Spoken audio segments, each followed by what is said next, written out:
dépassement budgétaire de plus de 28% a été constaté dans l'exécution du budget 2022 en RDC. C'est l'une des révélations contenues dans le projet de loi portant reddition des comptes exercice 2022. Ce projet de loi qui est désormais en examen au Parlement note aussi un déficit au niveau du solde du budget général de l'État, un déficit de plus de 3 000 milliards de francs congolais.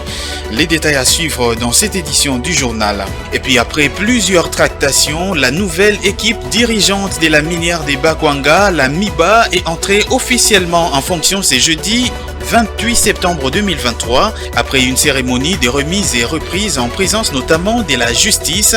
Nous en parlons en long et en large dans cette édition du journal. Enfin, en marge de la 78e session de l'Assemblée générale des Nations Unies à New York, le Fonds national des réparations des victimes des violences sexuelles, FONAREV en sigle, a présenté la feuille de route de ses actions, en présence notamment de la première dame de la RDC et de la représentante spéciale du secrétaire général de l'ONU en charge des questions des violences sexuelles commises en période de conflit. Voilà tout pour les titres de cette édition du journal. Soyez les bienvenus dans cette livraison d'informations sur Ecofin Télévision. Je l'ai annoncé dans le sommaire, les députés nationaux ont voté le mercredi 27 septembre 2023 pour la recevabilité du projet de loi portant reddition des comptes de la loi des finances exercice 2022. Lors du débat général de ce texte présenté par le ministre des Finances Nicolas Kazadi, il a été constaté un dépassement budgétaire des près de 28%. Les détails dans ce commentaire. Cette situation de dépassement budgétaire concerne essentiellement le dépenses de fonctionnement. À ce sujet, cette institution et 22 ministères accusent de taux d'exécution au-delà de 100%. Il s'agit de la présidence, 190%, de la primature, 132%, de l'Assemblée nationale, 145%, du Sénat, 184%, du secrétariat général du gouvernement, 257%, de la CNI, 145%, de la Cour des comptes, 126% et de plusieurs autres ministères. Le projet de loi reddition de comptes révèle un déficit au niveau du solde du budget général de plus de 3 milliards de francs congolais d'après le ministère des Finances, qui a souligné ensuite le fait que le budget 2022 a été exécuté à un taux de plus de 128%, soit un dépassement budgétaire de plus de 28%. Les dépenses du budget du pouvoir central projetées pour l'exercice 2022 à 22 253 milliards ont été exécutées à hauteur de 28 641 milliards, soit un taux d'exécution de 128%. Elles comprennent les dépenses du budget général, des budgets annexes et celles des comptes spéciaux. Pendant le déroulement du débat sur cette loi, 11 députés nationaux ont déploré le dépassement budgétaire dans toutes les institutions du pays, en tête lequel figurent les actions humanitaires avec 627%. Après sa recevabilité, ce projet de loi portant reddition de comptes a été renvoyé à la commission Ecofin pour toilettage. La consolidation de la coopération sino-congolaise, c'est ce qui ressort des échanges entre le Premier ministre Jean-Michel Sama Lukonde et le vice-président du Conseil économique et social de la République populaire de Chine, Chang Folin, conduit par l'ambassadeur de la Chine en République démocratique du Congo, Zhao Bin. C'était en marge de l'Assemblée générale de l'Union des conseils économiques et sociaux d'Afrique qui s'est tenue à Kinshasa du 26 au 27 septembre 2023. En séjour en République démocratique du Congo pour prendre part à l'Assemblée générale de l'Union des conseils économiques et sociaux d'Afrique, ce haut responsable de l'organe consultatif de la Chine s'est rendu chez le chef de l'exécutif congolais. Les échanges avec le Premier ministre ont porté sur la consolidation de la coopération sino-congolaise. C'est ce sur quoi il est revenu au sortir de l'audience lui accordée par Sama Lukonde. On a reçu un accueil chaleureux et amicable par excellence, Monsieur le Premier ministre. C'est une rencontre réservée à la délégation du Conseil économique social de la Chine. En fait, alors on s'est échangé et on a parvenu a un consensus important, c'est de consolider, renforcer l'amitié et la coopération sino-congolaise. Et on va élargir la coopération, améliorer l'amitié et pour un nouveau niveau. L'ambassadeur de la Chine en RDC a souligné pour sa part qu'ils ont tablé avec le Premier ministre sur la mise en œuvre des accords signés pendant la visite du président Tshisekedi en Chine. Je vous propose plutôt de poser la question au vice-président du Conseil économique et social de la République populaire de Chine, qui est actuellement en visite en RDC pour participer à l'assise des institutions africaines des conseils économiques et sociaux. Donc c'est dans le cadre de la participation chinoise à cette assise qu'on rend une visite au Premier ministre de la RDC. Rappelons que la question sur la coopération sino-congolaise était évoquée lors de la visite du président de la République Félix-Antoine Tshisekedi avec son homologue chinois Xi Jinping en Chine en mai dernier.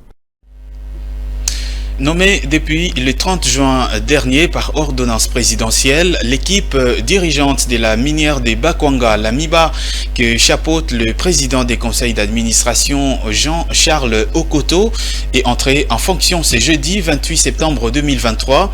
La cérémonie des remises et reprises s'est déroulée au siège de cette entreprise ici à Kinshasa après la lecture d'un procès verbal par un juge du tribunal des commerces de Kinshasa. Betty Tanfoumou. Il était temps. Il a fallu toute une éternité pour qu'il y ait cette remise et reprise.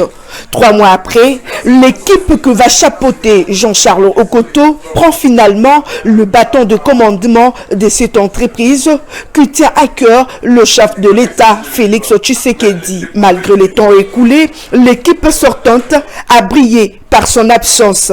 Par conséquent, l'équipe Okoto a fait la remise et reprise avec l'État congolais. Pour le président du conseil d'administration, Jean-Charles Okoto, fini la récréation, c'est la rentrée, mais avant tout, l'équipe précédente doit rendre des comptes. Une chose est vraie et que la récréation est terminée. Les enfants doivent rentrer à l'école. Et j'ai demandé à ce que tous les gens qui nous ont précédés, avec l'IGF, avec la justice, ils doivent d'abord se justifier de leur gestion à mon niveau, pas de discours, mais sur le travail. Les agents de la MIBA doivent être sécurisés. Ils me connaissent tous pour le moment sur le travail. Et pour respecter le mot d'ordre et le décret présidentiel et la promesse qu'il avait donnée à la population du Grand Kassai et à la République démocratique du Congo, aujourd'hui, MIBA vient d'être sauvé. MIBA vient d'être révalorisé. MIBA vient de gagner son pari tout en sécurisant également Sibeka, qui est notre partenaire. Le mariage est total aujourd'hui. Pour le directeur général André Kabanda, l'essentiel est fait. Nous considérons que la remise de reprise est faite et nous allons prendre possession des lieux.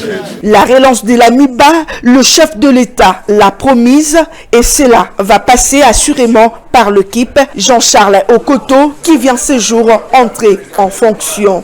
Malgré une résistance face à l'ordonnance du chef de l'État, le plan de relance de la minière de Bakwanga MIBA, qui a été validé en janvier par le comité de pilotage de la réforme des entreprises publiques, va finalement entrer dans sa phase de concrétisation.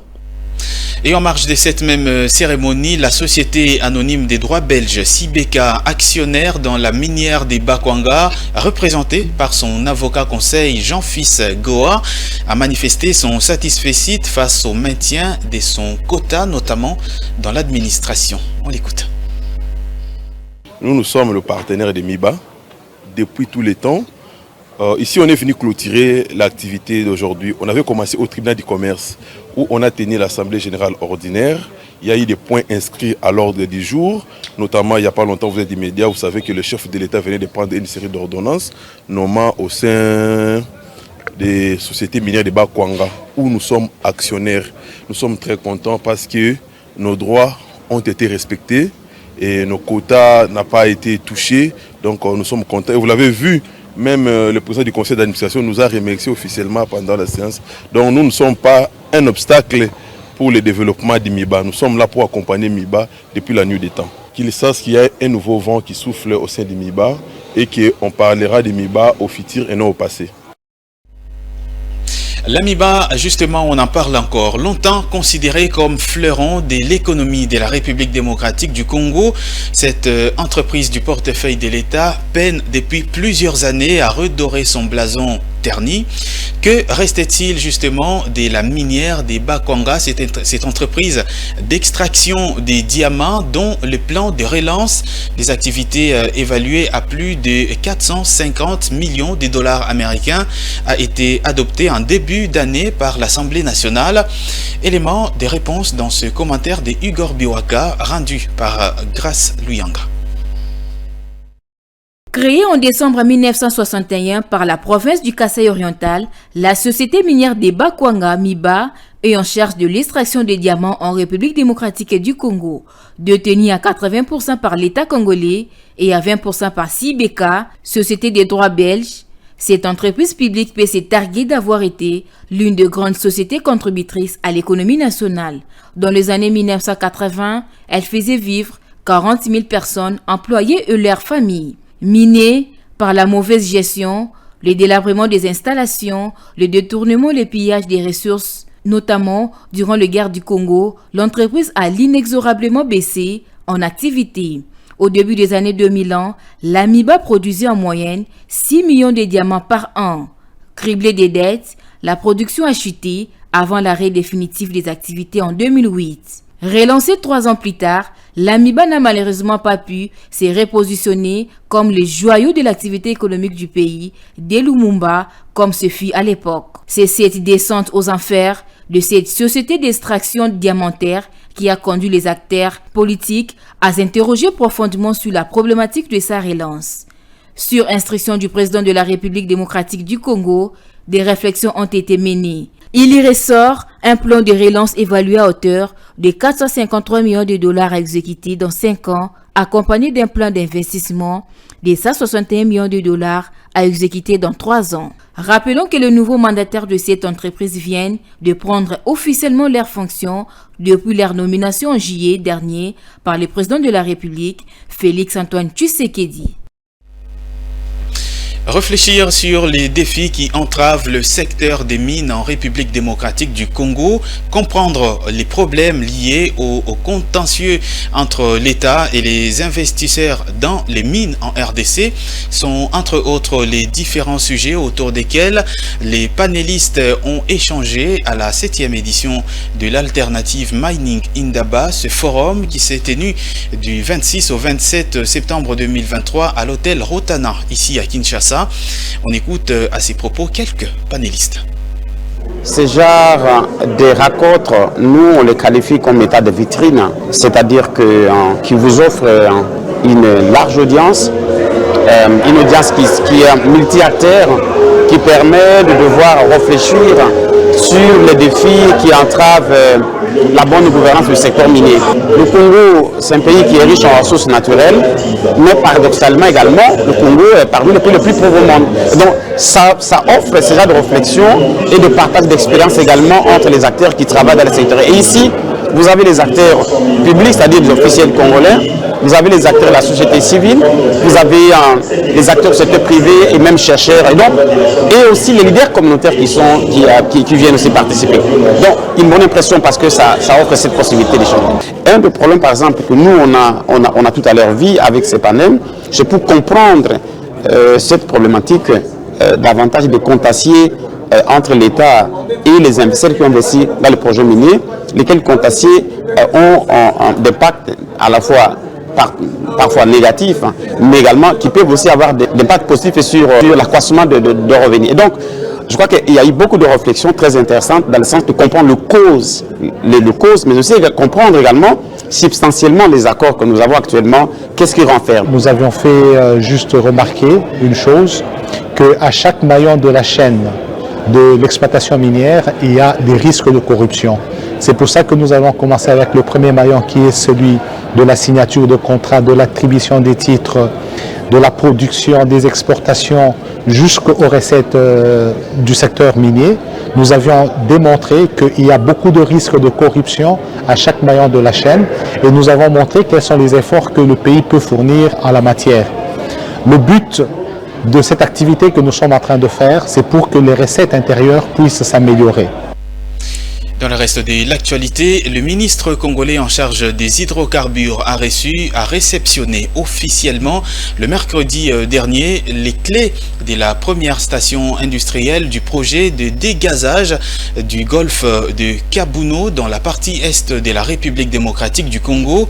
À en croire Didier Boudimbu, au moins 3 stations similaires seront nécessaires afin d'assainir la partie du lac Kivu concernée où les dioxydes de carbone dissous dans l'eau constituent une menace pour la population riveraine. Selon le ministre des Hydrocarbures qui a réceptionné les clés de la première station industrielle du projet de dégazage du golfe de Kabuno, cette première phase du projet est exécutée par la société française Lemlogical Engineering. Le coût total de la phase industrielle est estimé à environ 5 millions d'euros. À en croire Didier Boudimbu, au moins 3 stations similaires seront nécessaires pour assainir la partie du lac Kivu concernée où les dioxydes de carbone dissous dans l'eau constituent une menace pour la population riveraine. C'est la première fois qu'on assiste à la remise d'une phase de la phase industrielle du dégazage. C'est la toute première fois. Donc avant, ça n'a jamais été fait. Avant, c'était une phase pilote qui avait montré que c'était un bon travail. Et ce travail-là nous a permis que nous puissions être confiants pour continuer la suite. Donc c'est pour une première fois et je pense que le chef de l'État, le gouvernement, ils sont derrière pour vraiment sécuriser la population du Nord et du Sud Kivu. Je l'ai dit dans mon discours, il ne faut pas confondre le dégazage de tout ce quand on enlève tout ce qui est dioxyde de carbone et tout ce qui est gaz carbonique qui n'est pas bon pour la santé, à l'exploitation du gaz méthane pour le transformer en électricité. Quand on le sort, il y a eu des plantations par rapport à tout ce qui a été fait au niveau de l'environnement pour essayer d'absorber ce gaz qui est nocif pour la santé des êtres humains. Pour rappel, ce projet a été lancé en mai 2016 par Emengo Imukena, ancien ministre national des hydrocarbures. La ville de Kinshasa abrite depuis le mercredi 27 septembre 2023 le Salon de l'innovation et de la transformation rurale. Durant 2 jours, soit du 27 au 28 septembre, les pays de la SADC se réunissent justement au Fleuve Congo Hotel, ici dans la capitale congolaise, pour discuter entre autres de la problématique de création d'emplois décents des jeunes dans les secteurs agricoles et du développement des milieux ruraux, avec pour objectif de trouver des pistes, des solutions innovantes, notamment face aux inégalités sociales. Ces assises portent entre autres sur la création d'emplois de jeunes dans les secteurs agricoles. Ceci dans le souci de trouver de nouvelles voies innovantes des sorties pour éliminer les inégalités et la pauvreté qui sévissent dans le monde rural en Afrique. Le VPM en charge de l'économie nationale, Vital Kamerhe, représentant le Premier ministre Jean-Michel Sama Lukonde, empêché, a présidé la cérémonie d'ouverture de cette activité. Il a encouragé des jeunes porteurs de projets innovants à adopter de nouvelles approches pour éliminer la pauvreté. Vital Kamerhe a appelé les Africains à se réveiller en privilégiant le développement rural. Que l'Afrique doit aimer l'Afrique. L'Afrique doit échanger avec l'Afrique. Et l'Afrique doit prendre conscience que l'heure est arrivée pour se réveiller. L'heure est arrivée pour briser et combattre tous les paradoxes. Nous avons d'un côté des potentiels énergétiques non exploités. Et nous devons faire un effort où l'Afrique est considérée comme un simple réservoir de matières premières brutes. D'après François Robota, ministre d'État en charge du développement rural, il est temps que la génération de jeunes porteurs de projets innovants puisse transformer les territoires ruraux en Afrique. Dans ce cadre, la priorité sera accordée aux investissements dans des projets de développement rural innovants sur les infrastructures rurales, le renforcement de la résilience, y compris pour les petits exploitants agricoles. Le Salon de l'innovation et de la transformation rurale de la SADC a rassemblé le ministère du développement rural, la NEPAD, le PAM et la SADC. Pendant 2 jours, les experts de ces organisations ont conçu des recommandations visant à dégager de nouvelles voies innovantes des sorties pour éliminer la pauvreté grâce à l'agriculture et aussi à privilégier les développements à partir de la base.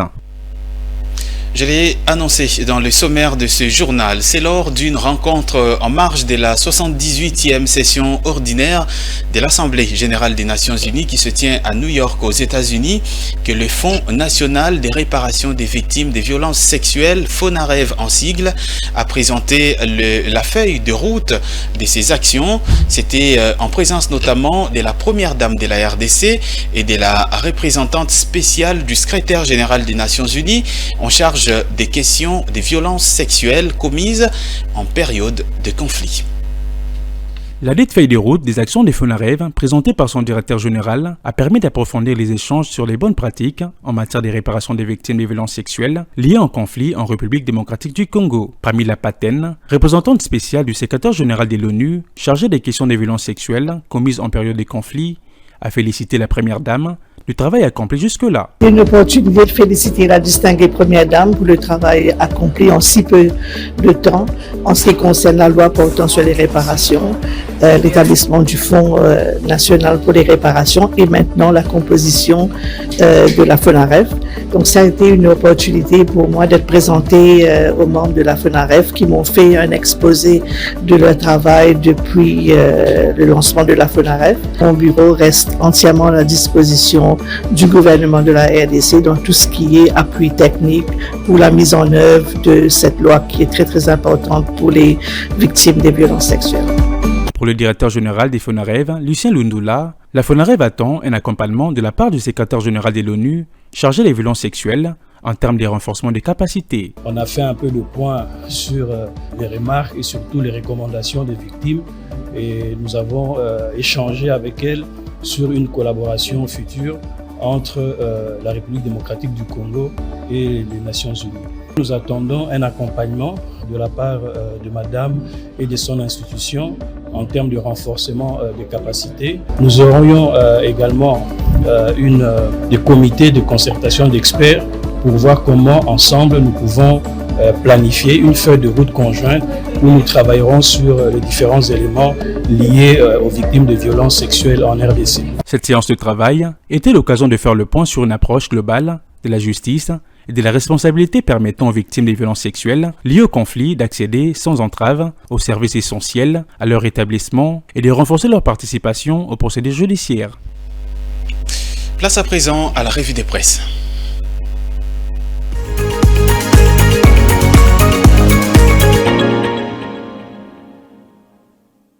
Bienvenue à toutes et à tous dans cette revue de presse économique sur Ecofin Télévision. 400 jeunes parlementaires prêtent serment d'allégeance ce 30 septembre, titre Forum des As à sa 5e page. Le journal écrit « La salle des spectacles du Palais du Peuple va servir de cadre ce samedi 30 septembre pour la cérémonie d'investiture et d'ouverture de la session inaugurale du Parlement de jeunes de Kinshasa. » Marquant le début de la législature par la session inaugurale, cette journée a été consacrée à l'investiture officielle du bureau provincial de Kinshasa, couplée avec les prestations des serments, poursuivent nos confrères. Elle sera pour la jeunesse quinoise l'expression de son engagement à faire de la province de Kinshasa le centre des rayonnements par excellence en République démocratique du Congo, d'une jeunesse solidairement responsable, résiliente, entreprenante et citoyennement engagée pour la vision SADC 2050. Aussi, pour l'agenda 2063 de l'Union africaine, le développement durable et la consolidation de la cohésion nationale par la justice sociale. Ce sont 400 jeunes leaders émanant de 24 communes de Kinshasa qui prêteront serment d'allégeance à la patrie au Palais du Peuple. 46 d'entre elles sont de femmes, ces jeunes qui formeront dorénavant l'âme de l'Assemblée parlementaire provinciale de jeunes de Kinshasa pour la législature 2023-2025, conclut le journal.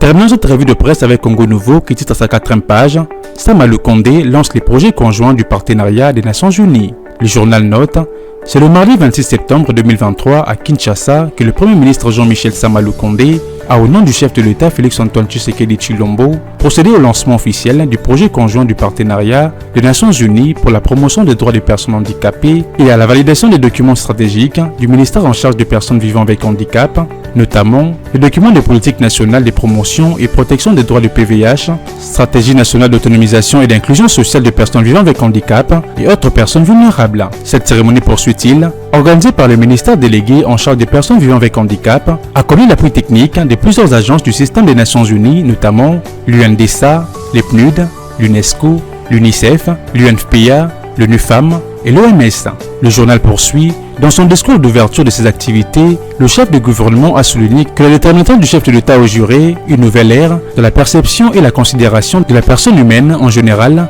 et en particulier des personnes vivant avec handicap et autres personnes vulnérables. Samalou Condé a par ailleurs rassuré de son engagement dans la promotion des droits des personnes handicapées, disant, je cite, « Pour ma part, je peux vous assurer, une fois de plus, l'engagement du gouvernement et particulièrement de ma personne, non seulement à ces projets de la promotion des droits des personnes vivant avec handicap, mais à toute action qui est menée dans ce secteur. » Fin des citations. Fin de cette revue de presse économique. Mesdames et messieurs, merci de l'avoir suivi.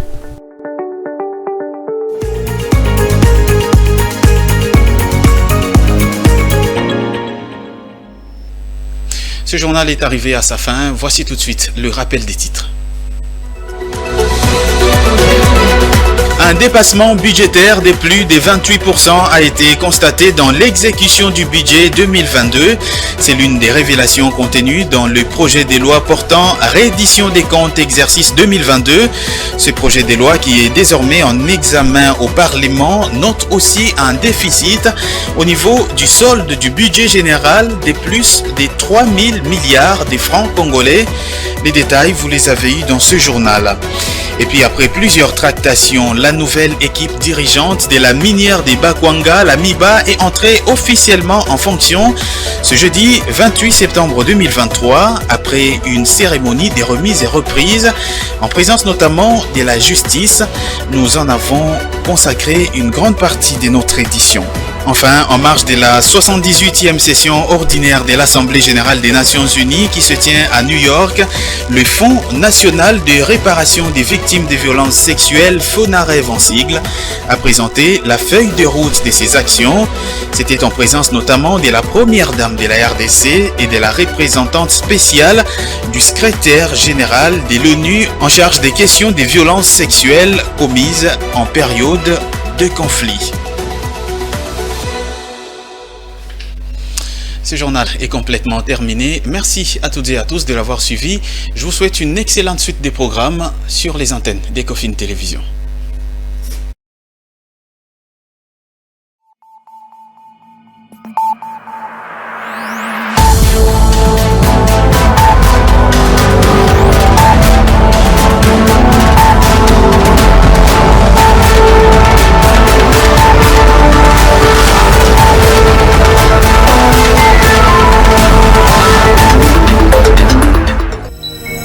Ce journal vous a été offert par DACO SARL, société d'expertise comptable et de fiscalité.